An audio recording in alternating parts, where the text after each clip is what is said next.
Chennai high court कहले महिला अनिच्छा सत्वे हाथ मिलैबा यौन शोषण। जड़े महिला अनिच्छा सत्वे जदि कर्मक्षेत्र में कौन सहकर्मी हाथ मिलैबा चेष्टा करुछंती तेबे यहाकु नै एक बड़ राय दैछंती चेन्नई हाइकोर्ट।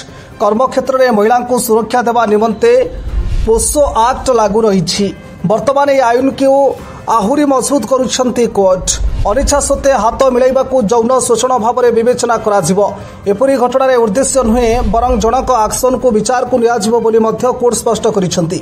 3 जन महिला कर्मचारी एक मामलार विचार कला बेले कोर्ट यह कथा कही। हाथ मिलैबा यौन शोषण अधीन में किभली आसिबो बोली प्रश्नर मध्य उत्तर रखिथिले high court.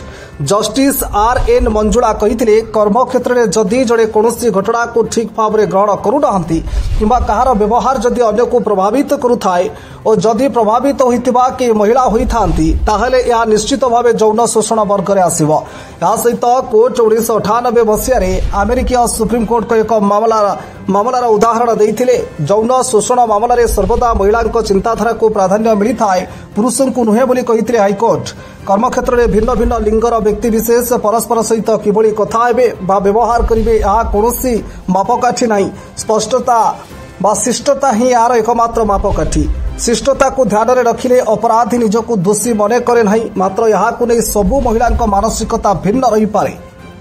Bureau report, Odisha news 5।